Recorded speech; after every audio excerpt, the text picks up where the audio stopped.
Allez, bonjour à tous, j'espère que vous allez bien. Aujourd'hui, vidéo assez spécifique, surtout sur accès trading, où je vais vous présenter les plans que j'envisage sur trois actifs pour cette semaine, qui sont assez intéressants. Je vous expliquerai tout ça pourquoi. Avant de rentrer plus en détail, je vous rappelle que chaque dimanche, vous avez accès à un mini-cours entièrement gratuit sur le trading, l'investissement, les cryptos. Et demain, comme chaque dimanche, on verra tout simplement une stratégie de prise de profit qui est très intéressante, très simple à exécuter, que j'ai utilisé lors du précédent cycle sur des alts à faible capitalisation et que tu vas pouvoir clairement utiliser. Voilà, c'est une très bonne stratégie, je te la partage gratuitement, tu as juste à t'inscrire et voilà, chaque dimanche je te partage des conseils, que ça soit trading, investissement et crypto. Le lien est en description. Alors, hop, donc ce que je disais, c'est je vais vous partager tout simplement des plans. Alors c'est pas des conseils en investissement, c'est surtout moi, qu'est-ce que je compte faire, pourquoi je compte faire ça, et alors c'est des plans qui sont pas encore exécutés, dans le sens où j'ai le début d'un potentiel setup, mais j'attendrai des confirmations, voilà, j'attends d'autres confirmations pour rentrer en position, et je vous expliquerai trois actifs, donc on verra Atom, Matic et ING. Donc on est sur des plans d'un point de vue swing, je peux pas vous présenter des plans intraday parce que ça évolue tellement que des plans d'intraday, il peut y en avoir tout le temps sur tous les actifs. Par contre voilà, des plans un peu swing, il n'y en a pas tout le temps. Donc voilà, on va faire tout simplement mon plan de la semaine et c'est des positions que je peux garder quelques jours, voire quelques semaines. D'ailleurs, à l'heure actuelle, je cherche plutôt à short sur de l'intraday. Enfin, ça dépend des altcoins. On a des altcoins qui se décorrèlent bien. Par exemple, Link, où j'ai pris un long hier, où il y avait une bonne opportunité ici. Pullback sur tunnel 15 minutes, point pivot et structure en W après une divergence haussière. Donc il y avait un setup qui est pas mal. Donc voilà, 2 pour 1. Et par exemple sur Matic, j'ai cherché à short. Je me suis fait stop loss. Le trade partait dans le bon sens. Mais voilà, ici risk reward de 3 pour 1 parce que on avait des zones de liquidité à venir chercher. Bon, on n'a pas été les chercher tout simplement. Mais bon, si j'avais pris du 2 pour 1, ça serait passé. J'ai pris du 3 pour 1, c'est pas passé. Je me suis fait stop tout simplement. Donc il y a une décorrélation un peu au niveau des altcoins. On le voit. Par exemple Matic, où comme je l'ai dit, je cherchais à short, alors que sur du Link, je cherchais à accompagner la tendance et je cherchais à long parce qu'on était sur un très bon niveau. Donc c'est assez intéressant ce que nous fait le marché. Sur le BTC, je chercherais plutôt des shorts à l'heure actuelle. On se trouve parce qu'on a quand même un affaiblissement dans une zone assez intéressante, mais j'ai pas spécialement de setup qui s'enclenche. Je pouvais en avoir un ici au moment où on a structuré ce M, mais l'order flow me confirmait pas ce que je voulais voir, donc j'ai pas préféré prendre de position. Donc voilà, alors je reviens sur les actifs en question. Alors Atom, pourquoi ça m'intéresse? Parce que c'est très intéressant ce qu'on est en train de faire en weekly déjà. Pourquoi? On a enchaîné quand même 3, 6, 7, 8, 9, 10. Ouais, on a enchaîné 10 bougies weekly baissières consécutives et on est revenu chercher un gros niveau de support. On est revenu chercher une autre ligne de coup de ce W là. On a fait un pullback, hop, le précédent creux. Donc on est clairement sur un gros niveau de support assez majeur et sur le MACD, on a une divergence potentielle qui n'est pas validée. Mais voilà, on a une divergence potentielle, donc un potentiel affaiblissement des vendeurs. Et ce qui est très encourageant, c'est la bougie weekly qu'on est en train de faire, où on vient prendre la liquidité de la dernière bougie, ici, de notre précédent low weekly, de notre précédent low weekly, ouais, tout simplement, et on ravale, donc on clôture au-dessus de ce niveau-là. Ce qui fait qu'on a pas mal de vendeurs qui ont la tête sous l'eau, c'est un premier signal encourageant, comme quoi on a des acheteurs qui se remontent, un peu similaire à ce genre de ravalement qu'on a fait ici, où voilà, on a tout simplement notre bougie weekly qui vient avaler notre précédente bougie. Donc c'est clairement une pattern qui est assez intéressante. Alors, déjà, pour certains, il pourrait y avoir un potentiel signal. Alors comme je dis, c'est pas un conseil en investissement, mais voilà, hop, il pourrait y avoir un potentiel signal juste d'entrer en position stop loss au niveau de notre précédent creux et targeter cette résistance majeure là, hop. Voilà, ça peut être clairement une opportunité. Moi personnellement, je patienterais d'avoir un pullback. Et qu'est-ce qui me conforte plus encore dans mon choix, c'est déjà en daily, on a toute cette divergence haussière qui est validée, d'accord, voilà, et on a un flux haussier qui redémarre, on le voit sur le MACD, ici on a des acheteurs qui se remontrent, et voilà, ma confirmation en daily, on a ici une tendance baissière, avec des creux et des sommets de plus en plus bas, et ici on vient de casser notre précédent sommet, donc voilà, on inverse cette dynamique baissière, et on repart potentiellement dans une dynamique haussière, et ma confirmation, j'aimerais bien retourner chercher cette zone d'imbalance pour avoir une entrée en position dans cette zone.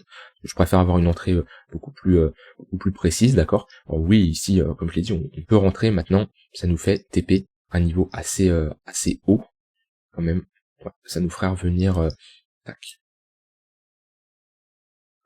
j'avais mis du 2 pour 1 à peu près en weekly.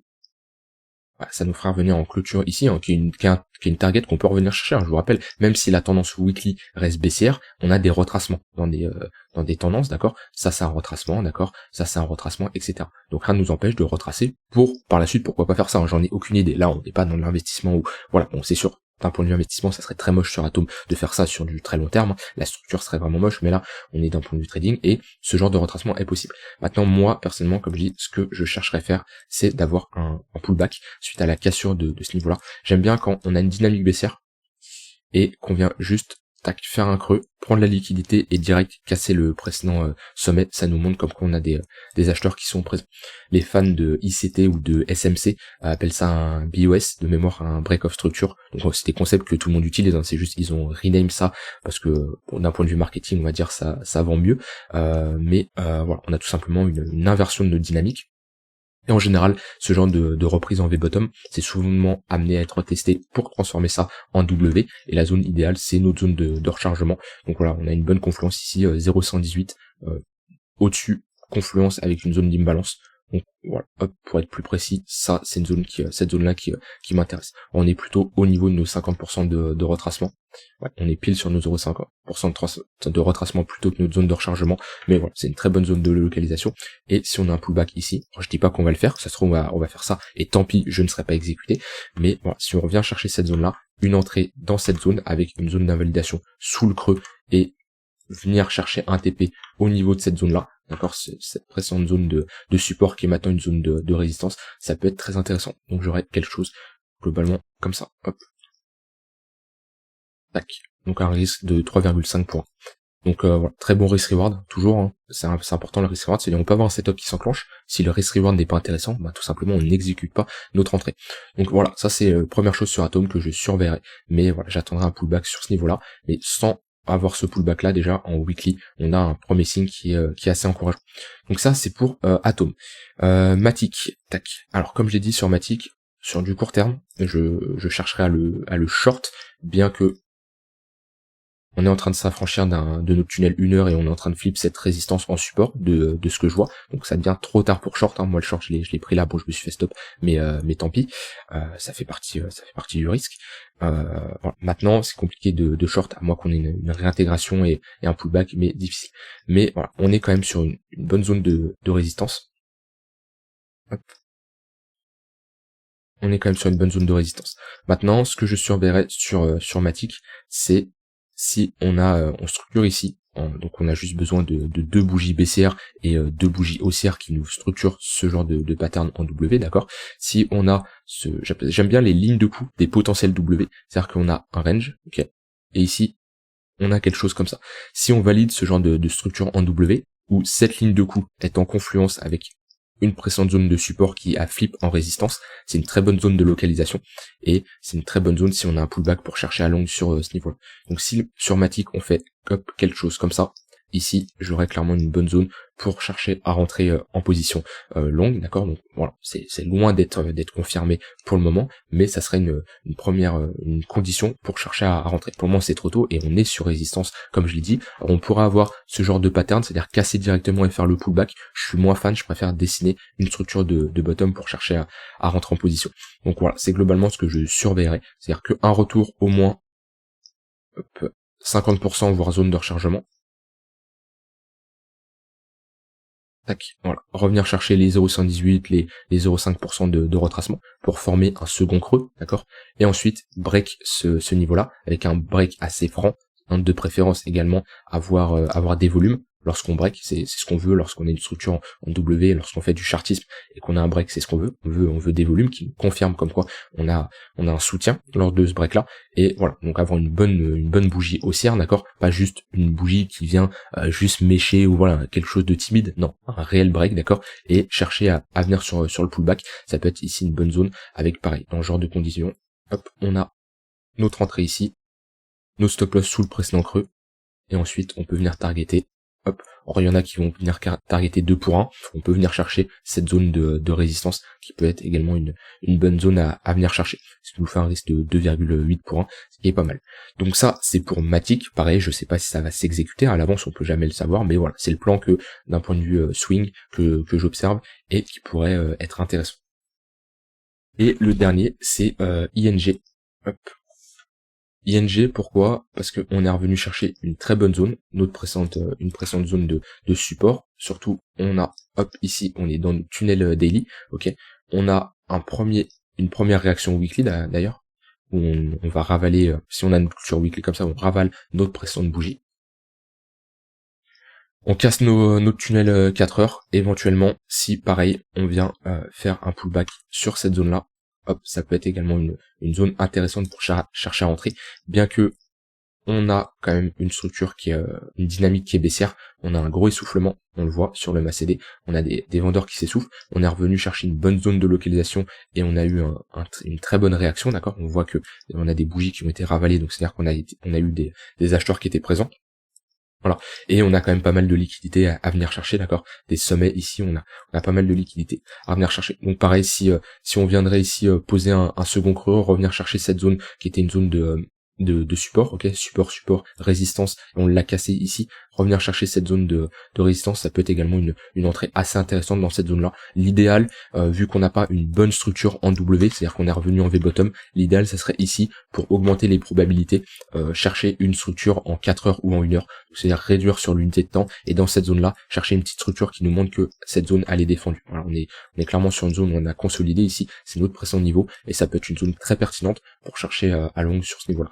Donc voilà, attendu une confirmation de 4 heures ou 1 heure, ça peut être également intéressant. On voit qu'on a un flux et c'est exactement ce qu'on veut. On cherche toujours à se placer là où il y a de l'action, là où il se passe quelque chose, d'accord. C'est-à-dire que tant qu'on n'a pas un réveil, voilà, on voit que certes on a de l'affaiblissement, mais on n'a pas de réveil d'acheteur. Là on a un réveil acheteur. On le voit par notre ravalement, d'accord, en weekly, et on le voit aussi parce qu'on casse déjà un précédent sommet, on flippe une zone de résistance en un potentiel support, d'accord. Là on a un réveil. Donc on cherche à se positionner quand les acheteurs se réveillent. Donc pareil, ça nous donnerait quelque chose comme ça, une zone d'entrée à peu près ici, un stop loss en dessous de notre précédent creux, en dessous de notre tunnel daily, qui est bien aussi depuis un moment, voilà, qui est bien dans une tendance haussière.